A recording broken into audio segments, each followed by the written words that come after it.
Դեկտեմբերի 1-ին, 2-ին եւ 3-ին Իդեալ համակարգը եւս մեկ հնարավորություն են ձեռում կատարել գերշահավետ գնումներ լավագույն պայմաններով։ Կան տարբերակներ, կա իդեալական տարբերակ։ Հիմա ուզում եմ անդրադառնալ այլ ցուցանիշների, աշխատատեղերի թիվը։ Այս տարի հոկտեմբերին մենք կրկին ունեցել ենք բացարձակ գրանցված եւ աշխատավարձով ապահովված աշխատատեղերի ռեկորդ։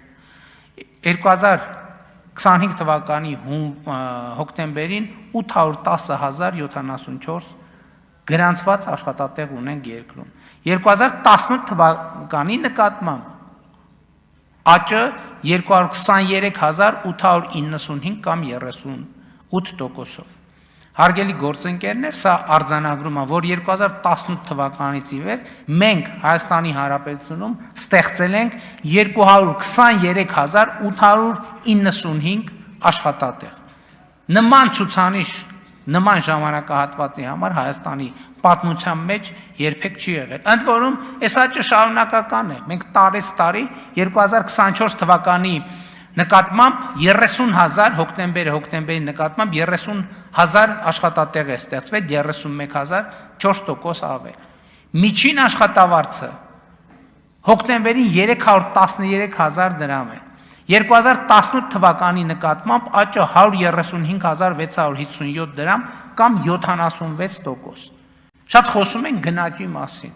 Չի եղել Հայաստանում 76%-անոց գնաճ։ Եվ ընդհանրապես իրական արտահայտությամբ մեր աշխատավարձերի աճերը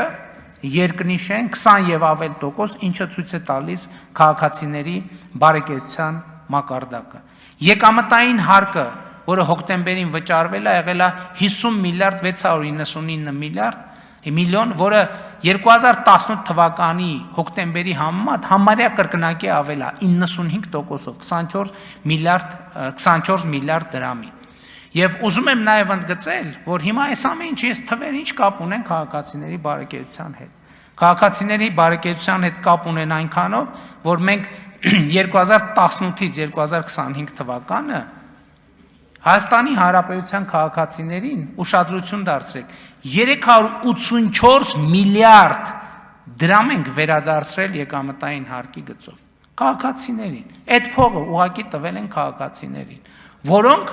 ընդ որում, եթե նախորդող շրջանի համեմատում ենք, թե եկամտային հարկի վերադարձի հիպոթեկի ծրագրի համեմատ վերադարձը աճը 9500%-ով աճ է եղել ծրագրի նախորդող շրջանի վերադարձի համեմատ։ Եվ սա ինչ է նշանակում։ Սա նշանակում է հետևյալը։ Ես նաև համեմատություն եմ հանել 2010-ից 17 եւ 2018-ից 25 թվականները։ Անշարժ գույքի գործարքները, որ մարդիկ տուն են գնել, աճել է 67,000-ով, ավելի քան 67,000-ով, 64%-ով։ Մարզերում առաջնային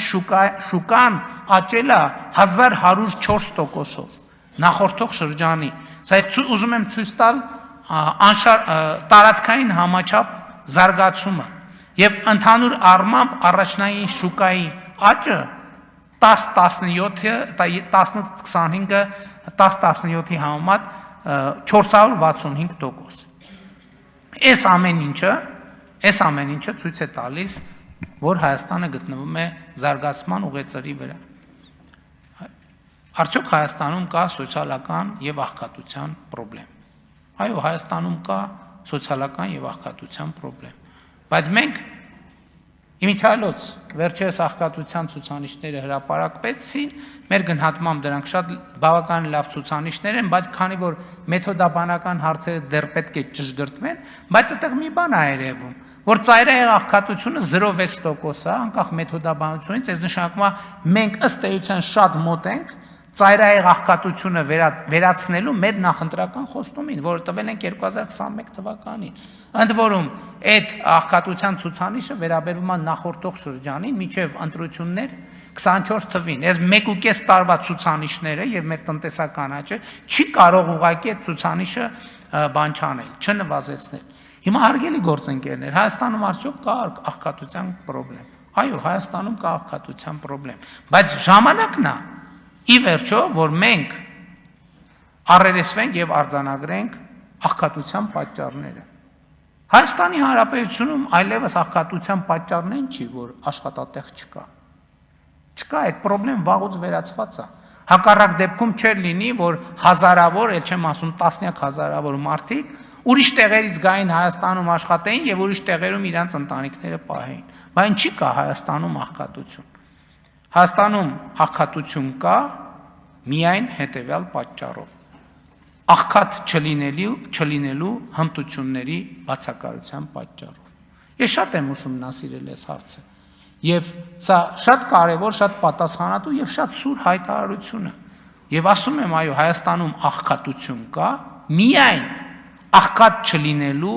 հմտության բացակայության կամ սակավ լինելու պատճառով այն մարդկանց շրջանում, ովքեր աղքատ են, աղքատության մեջ են գտնվում, որովհետև մենք 2018 թվականից էլ որդեգրել ենք այդ ռազմավարությունը, որ աղքատությունը հաղթահարելու ձևը աշխատանքն է, բայց մենք պետք է առերեսվենք, որ կան աշխատանքներ, կան մարդիկ, ովքեր աշխատում են, բայց շարունակում են աղքատ մնալ, ինչու, նույն պատճառով, որովհետև նրանք աշխատում են այդ տեղում բավարար պրոֆեսիոնալ հմտություններ չունենալու պատճառով եւ մեր քաղաքականությունը հետեւյալն է, որ եթե աշխատանքը արդյունք չի տալիս, այսինքն կարճ ասած, եթե աշխատանքը մարդու բարեկեցությունը չի ապահովում, ինչա պետք է անել։ Պետք է վերադառնալ կրթությանը, աշխատանքային հմտությունների զարգացմանը։ Եթե դրանից հետո էլի իր աշխատանքը իր բարեկեցությունը չի ապահովում, ինչա պետք է անել։ Էլի է պետք վերադառնալ կրթությանը եւ աշխատանքային հմտությունների զարգացմանը։ Եվ սա պետք է լինի մեր քաղաքականությունը աշխատանքի ոլորտում։ Շատ խոսվում է թոշակների եւ թոշակառուների մասին։ Հարգելի գործընկերներ, 2025 թվականի հունվարի 1-ից թոշակառուների եւ նպաստ հաշմանդամության